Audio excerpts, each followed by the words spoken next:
Bonjour à tous et bienvenue sur le podcast du vin pas à pas. Alors je suis Yann Rousselin de l'école de dégustation Le Coam et des masterclass de la dégustation. Et dans l'épisode du jour, dans ce podcast, on va faire un épisode assez traditionnel que je fais régulièrement suite à la masterclass qui a eu lieu il y a 2 mois. Donc aujourd'hui, on va parler de la Corse viticole. Et mon but, ça va être de vous poser quelques questions. Donc c'est en général 4-5 questions, des questions ouvertes, pour en quelque sorte réviser l'essentiel à retenir sur la Corse viticole. Alors, comme toujours, je vous préviens que si vous n'avez pas suivi la masterclass, si vous n'êtes pas du tout amateur de vin corse, que vous ne connaissez pas ces vins, c'est absolument pas un problème. Vous pouvez rester quand même sur cet épisode du podcast, parce que les informations que je vais vous donner, ça va vous permettre de mieux connaître les vins corses. Vraiment dans ces grandes lignes. Et puis, si vous êtes amateur de vin corse, ou si vous avez suivi la masterclass sur les vins corses, ce que je vous recommande de faire, en fait, c'est de mettre sur pause le podcast, entre chaque question. Donc, dès que je pose une question, vous mettez sur pause, et vous essayez, en fait, de réfléchir à la réponse que vous donneriez, pour voir si vous avez retenu. C'est une manière, de réviser et de mémoriser. Alors, c'est parti, je vous donne la première question. Quelle est la superficie du vignoble de la Corse? Comment se situe-t-il en termes de superficie par rapport aux autres régions de France? Alors ça c'est une question hyper générique, un peu pour voir l'importance du vignoble en termes de surface. Alors, je réponds tout de suite à la question. La superficie du vignoble, c'est à peu près, je parle de la superficie en appellation, en AOC. Donc c'est à peu près 2800 hectares de vignes sur l'ensemble de la Corse. Si ça vous dit rien du tout, donc c'est la deuxième partie de la question, comment ça se situe ce vignoble de Corse par rapport au reste de la France viticole? Eh bien la Corse, c'est une toute petite région viticole en fait. Si vous regardez la carte de France viticole, il y a certaines zones qui sont très importantes, certaines régions qui sont très importantes en termes de production. Donc par exemple, la plus importante, c'est Bordeaux, avec plus de 115 000 hectares de vignes. Alors j'ai plus les chiffres précis sous les yeux, mais on est dans cet ordre de grandeur. Et puis, donc c'est pour vous situer à peu près par rapport à la Corse. Et les plus petites régions de France, après ça va être le Jura et la Savoie. Le Jura avec moins de 2000 hectares et la Savoie avec un peu plus de 2000 hectares. Donc la Corse est dans cet ordre de grandeur, du Jura, Savoie, parce qu'après directement, on passe sur des régions qui sont tout de suite, entre guillemets, beaucoup plus grandes. Après, on passe sur l'Alsace, autour de 15 000 hectares. Enfin, il y a le Beaujolais aussi, autour de 15 000 hectares, si on n'inclut pas le Beaujolais dans la Bourgogne. Donc voilà, plus petite région de France. Donc par rapport au reste de la France viticole, ça fait partie, on va dire, des 3 plus petites régions viticoles de France en termes de surface plantée en appellation d'origine contrôlée. Alors, on passe à la deuxième question. Où se situent les zones viticoles en Corse et pourquoi? Alors, je pense qu'au moment où j'écris la question, je vous ai dit à chaque fois les quiz, je les fais en fait dans la foulée de la masterclass, et puis après je les redécouvre avec vous en faisant le quiz. Donc parfois il y a des questions où c'est pas super précis dans la formulation. Donc voilà, il faut essayer que je retrouve ce que j'avais en tête à ce moment-là. Où se situent les zones viticoles de Corse et pourquoi? Donc ce que j'attendais là, je pense, c'était de dire en fait que globalement, quand vous regardez une carte de Corse et vous regardez où se trouvent les zones viticoles, vous allez vous rendre compte d'un truc, il y a quelque chose qui va vraiment vous sauter aux yeux, c'est que toutes les zones viticoles, en fait, elles se situent principalement plutôt sur le littoral, enfin sur le pourtour en fait de l'île. Et pourquoi elles se situent sur le pourtour de l'île, donc c'est la deuxième partie de la question, c'est simplement parce que vous avez beaucoup de montagnes, c'est une région qui est extrêmement montagneuse.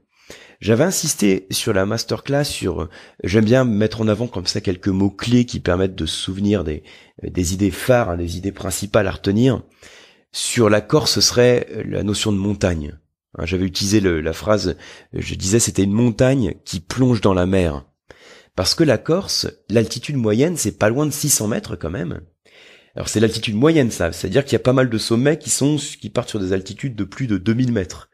Quand je dis pas mal de sommets, c'est une dizaine. Et tous ces sommets, toute l'altitude se situe à l'intérieur des terres. Donc en fait, quand vous allez en fait du pourtour vers l'intérieur des terres, vous passez en quelque sorte donc entre guillemets de plaine, en tout cas d'altitudes qui sont beaucoup plus basses, et très vite on part sur les hauteurs pour partir sur 1000 mètres voire 2000 mètres d'altitude pour certains sommets. Donc le fait que ce soit aussi montagneux, ça veut dire la conséquence que ça va avoir sur la viticulture, c'est que ça va limiter la viticulture sur le pourtour de l'île. Quand on a trop de montagnes, on peut pas pratiquer la viticulture. Bon, ça n'empêche, même si on a le vignoble qui est plutôt sur le pourtour de l'île, ça n'empêche qu'on peut considérer que la Corse est un vignoble de montagne. Même si on va limiter, on va dire, la viticulture à 500, 600 mètres d'altitude en Corse, on reste sur un vignoble de montagne. Et d'ailleurs, au passage, qu'est-ce que ça a comme implication sur la vigne? Et quand on va vers l'altitude, on va chercher la fraîcheur. J'en avais déjà parlé aussi sur d'autres masterclass ou d'autres podcasts. Quand on va en altitude, le phénomène qui se passe, c'est la notion de gradient thermique. Quand on prend 100 mètres, on perd à peu près 0,6 degrés. Donc plus on monte, plus on gagne en fraîcheur. Et si on gagne en fraîcheur, donc d'après vous, qu'est-ce que ça implique sur la baie de raisin? La baie de raisin, si elle a un petit peu plus froid, elle arrive moins vite à maturité. Et donc, qu'est-ce que ça implique si elle arrive moins vite à maturité? Dans la baie de raisin, donc mis à part le fait qu'on peut avoir le sucre qui monte plus lentement, que la maturité qui se fait de manière plus progressive, on a aussi l'acidité, l'acidité du jus, qui décline de manière plus lente. Donc au final, entre un grain de raisin qui est en plaine et le même grain de raisin qui est en altitude, en gros l'idée c'est que ce grain de raisin qui est en altitude est plus acide, et donc il va créer des vins avec plus d'acidité, ce qui est une bonne chose dans ce cas-là. Plus d'acidité, c'est-à-dire plus de fraîcheur, et dans certains cas, on peut dire aussi plus de finesse, plus d'élégance. Voilà, alors après la montagne peut avoir d'autres implications aussi dont j'avais parlé, sur la pluie par exemple. Quand vous avez les masses d'air chargées d'humidité qui arrivent sur l'île, sur la Corse, elles vont s'élever avec la montagne, elles vont s'élever le long de la montagne, et donc il va y avoir de la pluie. Parce que quand elles s'élèvent, elles refroidissent, c'est toujours le même truc, elles refroidissent, du coup l'eau qui est dans la masse d'air se condense, et puis il pleut. Du coup ça veut dire que vous avez des zones où vous pouvez avoir un 600 mm de pluie, et puis à quelques kilomètres, quand vous gagnez en altitude, vous pouvez avoir 2 fois plus de pluie. C'est un phénomène qu'on a en Corse où on peut avoir 600 mm et 1200, 1300 mm dans les zones montagneuses. Alors, on passe maintenant sur la question suivante où on parle de terroir. Quel est le type de sol majoritaire en Corse, notamment sur la partie ouest? Et la deuxième partie de la question, c'est et sur la partie est? Ouais, c'est un peu lourd ma question, ça sera reformulé. Bon, l'idée c'est de dire sur la carte géologique de la Corse, quels sont les types de sol, enfin en tout cas le type de sol dominant, et puis on oppose l'ouest à l'est, pour essayer de reformuler un peu le truc. Donc globalement, ce qu'il faut retenir, c'est que j'avais divisé en fait la Corse en 2 grandes parties. Une partie qui fait l'ouest et l'intérieur du pays, et l'autre partie qui fait plutôt l'est, mais qui est plus sur le littoral. Ces 2 grandes parties qu'on a, on va dire ouest et est, elles sont issues en fait de 2 phases de construction géologique. La partie sur l'ouest est plus ancienne, on va appeler ça le socle ancien, et si la partie sur l'est est entre guillemets plus récente, c'est donc le socle récent. Donc voilà, c'est pas mal de commencer comme ça. Alors sur la partie ouest qui est la plus dominante, elle est issue d'un choc tectonique. Alors je vais pas refaire tout l'explication, mais juste pour vous donner les grandes lignes, d'un choc tectonique de l'ère primaire, qui a vu donc la naissance, en fait, la création de roches volcaniques. C'est ce qu'on appelle la Corse cristalline, donc qui a vu aussi la surrection de la chaîne hercynienne. Et ce bloc ancien est composé majoritairement donc de cette roche volcanique qui voit en fait la cristallisation du magma en profondeur qu'on appelle le granit. Alors si vous connaissez pas trop les constructions de terroir, ça vous parle peut-être pas trop, mais bon, en gros le truc à retenir, c'est majoritairement on a un socle ancien qui est composé de granit. Et sur la partie est, c'est ce qu'on appelle donc la Corse alpine, qui vient principalement donc de l'ère tertiaire et quaternaire, sur les aires géologiques. Et ici, on y trouve plus donc des roches de type schiste, des roches sédimentaires, des sols calcaires. Donc voilà un petit peu sur les principaux types de roches. Alors après, ce qui est intéressant, c'est de se dire, en fonction du type de roche, on peut avoir des cépages, des types de raisins qui vont être plus ou moins adaptés. Donc on va retrouver tel ou tel cépage en fonction du terroir. Et puis ensuite on peut dire, on va avoir un même raisin qu'on va pouvoir retrouver sur différents terroirs différents, donc granitiques, sédimentaires ou métamorphiques, schiste. Et en fonction du terroir, on va le retrouver. On va pouvoir éventuellement avoir des expressions différentes dans les vins. Donc voilà un petit peu les grands repères à avoir en tête. La question suivante, donc une question très pratique sur les cépages. Quels sont les 2 grands cépages rouges de Corse et quelles sont leurs différences? Alors les 2 grands cépages rouges de Corse, qui sont les plus plantés d'ailleurs, c'est le Nieluccio et le Sciacarello. Nieluccio et Sciacarello. Alors Nieluccio c'est plus d'un tiers de la surface de vigne et Sciacarello c'est à peu près 15%.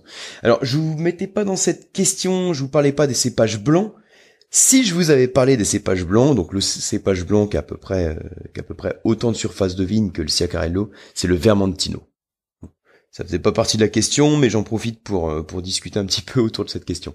Alors, les grandes différences, alors déjà un point commun qu'on a entre le Nieluccio et le Sciacarello, c'est que ce sont des cépages qui donnent un bon niveau de fraîcheur et d'acidité. Par contre, le Nieluccio donne un plus grand potentiel en pigments colorants et en tanins, et il va avoir tendance à donner des vins qui vont être plus colorés, plus tanniques, avec des montées de sucre un peu plus rapides, donc un peu plus d'alcool et de gras. Et en gros, si je compare les 2 cépages, alors moi j'aime bien les comparer sur un profil gustatif, c'est ce que j'avais fait dans la masterclass. En gros, vous tracez 3 axes. Un axe des tanins, un axe de l'acidité et un axe de l'alcool. Pour faire simple, tanin, acidité, alcool. Et puis vous allez positionner chaque cépage sur ces axes. On peut dire à peu près à la grosse louche, les 2 vont avoir un bon niveau d'acidité qui va être assez similaire.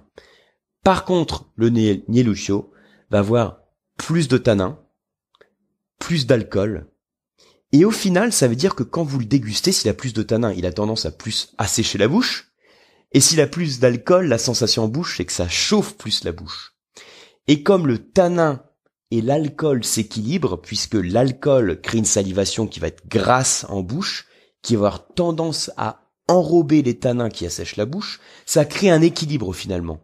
Et la sensation globale, c'est que le Nieluccio est plus lourd, qu'il a plus de volume. Je dis pas plus lourd parce que plus lourd ça pourrait être négatif, c'est plus qu'il a plus de volume, plus de poids et donc en un mot plus de corps. Nieluccio a un peu plus de corps. Alors ça c'est vraiment les grands repères. Après ça va dépendre du millésime, du terroir, des choix du vigneron, donc ça dépend de plein de trucs. On peut avoir des Sciacarello qui finalement vont avoir plus de corps que certains Nieluccio. Mais ça reste globalement des bons repères à avoir en tête. Après, sur la localisation, je vous avais dit sur Ajaccio, donc pour vous situer sur la partie ouest, si vous connaissez pas du tout la Corse, Ajaccio, c'est plus, on va trouver plus de Sciacarello, alors qu'à Patrimonio, on va trouver plus de Nieluccio. Et la question suivante, du coup j'ai déjà un peu répondu, bon pas de bol, j'aurais dû la lire avant. Parlons appellation de vin corse. Quels sont les 2 crus plutôt que l'on trouve en Corse? Alors, on avait parlé dans la masterclass de la classification des vins corses.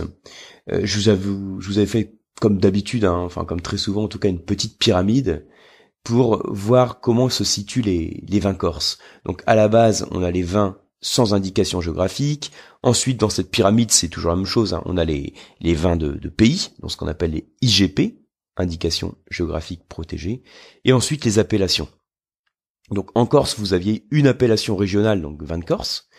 Après, vous aviez plusieurs appellations villages. Donc, je vais pas toutes vous les reciter, mais comme Porto Vecchio, comme Corse Porto Vecchio, Corse Coteau du Cap Corse, Corse Figari, etc. Et ensuite, vous aviez 2 grands crus. La différence entre une appellation village de Corse, c'est que dans une appellation village de Corse, vous avez le terme Corse qui apparaît sur l'étiquette, comme Corse Figari, Corse Calvi, alors que sur les crus, vous avez simplement le terme qui apparaît. Donc les 2 crus que l'on a, c'est Patrimonio et Ajaccio.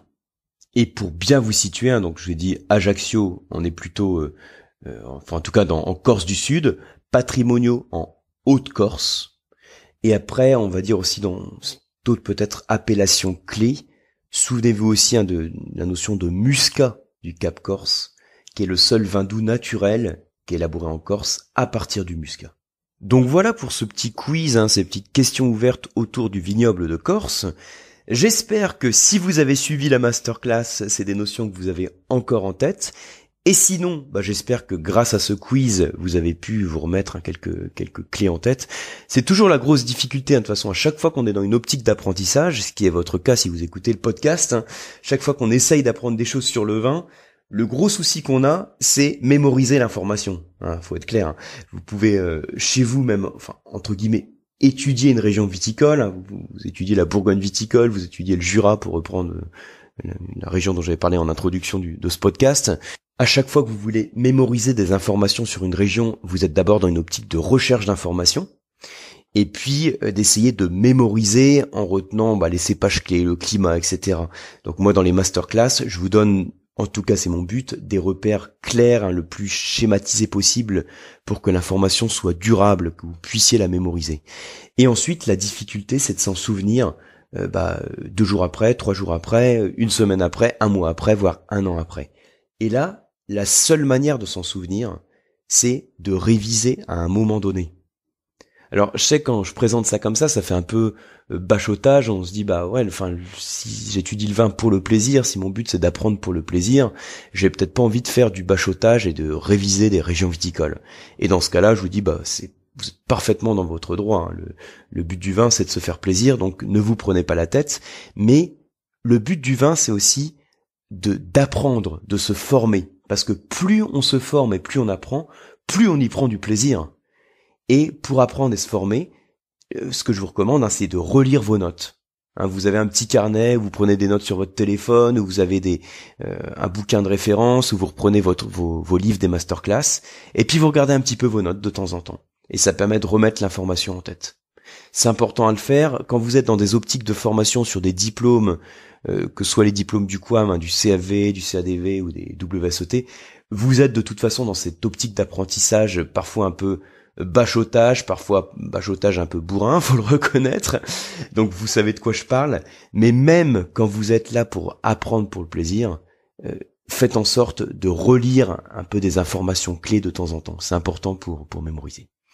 Donc voilà pour ce quiz. Alors, je vous retrouve à la fin du mois de juillet sur la prochaine masterclass, donc la box pour se former au vin. La thématique qui vous attend, c'est l'Autriche viticole.